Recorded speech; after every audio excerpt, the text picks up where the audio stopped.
So one of them, which did not surprise me because I've used these two tools in market research, particularly on advertising for those 20 years, is the power of the face. If there is a face in a piece of art, it is extremely similar to what I've seen in those market research studies. About 70% of all the attention will go to the face if there's a face present. Now, in the book, I get into, do I have multiple faces, one face? Can I see it directly, obliquely? What's the size of it on the canvas or within the frame? But the most basic lesson here is if there's a face, it is a visual vampire. The face will just seize people's attention.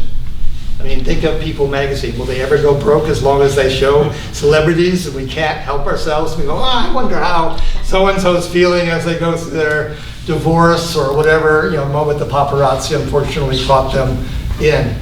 So you have Grant Wood's, famous painting on the left. I would think the pitchfork is pretty interesting. It's pretty strong. He's grasping it pretty hard.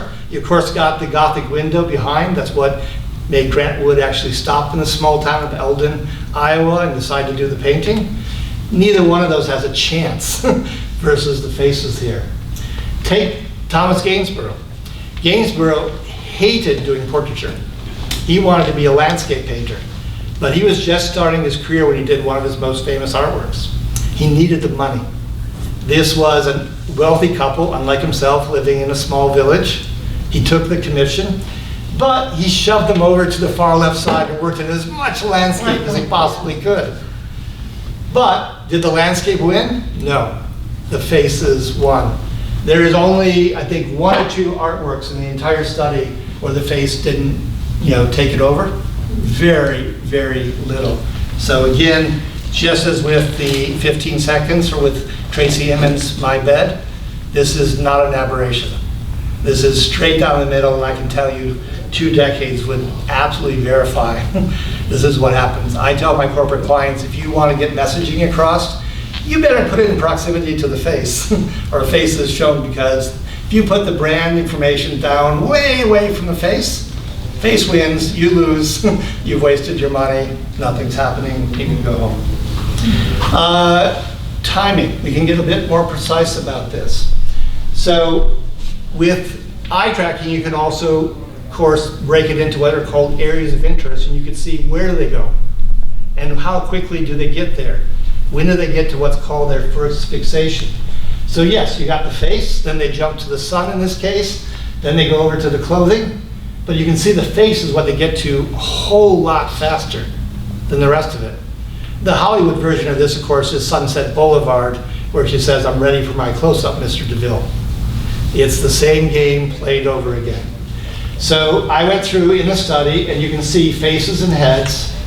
People almost always got there to their first fixation. They could come back to it, but the first time they really went there and dwelled on it, that won.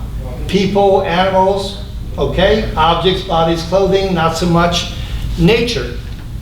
Nature actually could. The island of La Grande Jatte in 19th century Paris was a very famous place for prostitutes to frequent. Very famous. There were a lot of prostitutes because British society, French society, and industrializing were changing. Women had a difficult series of choices as to what roles they could play in the society. Paris was a city of what, 1.5 million at the time? It had 200,000 prostitutes. That is a huge number. In this painting, there are 2 really peculiar details. One is the woman on the far left who's fishing. Now, I won't say that women don't fish, but I can tell you as I go around the lakes in Minnesota, I see a lot more male fishermen than I see female fishermen. In fact, I've seen very few ever in my entire life. You have a woman fishing. The suggestion here is that she is trolling for a client. On the right, you have a woman who has a monkey on a leash. The French slang for monkey was the equivalent to saying an immoral woman. Now, was her companion on a leash? Did she have a monkey on a leash?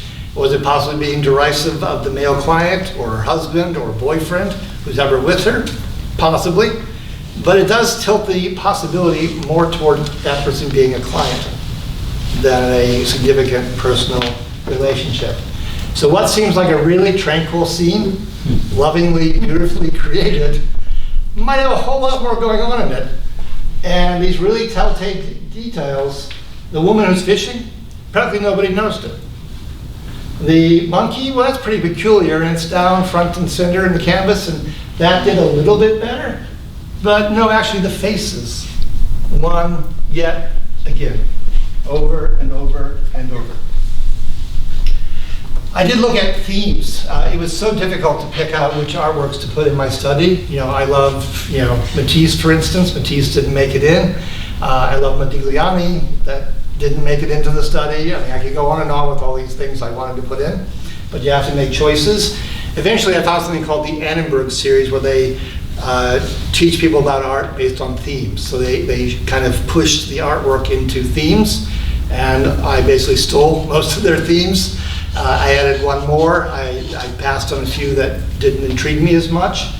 But I took these 7 themes to go through and see. So the art world was the one I added, but these were all otherwise ones that they had in their study. And I used them to be able to see which themes matter, because I've talked to you about composition. I've talked to you about color choices and so forth. But it's also just innately the subject matter. What are you going to choose to photograph, paint, draw, etc.?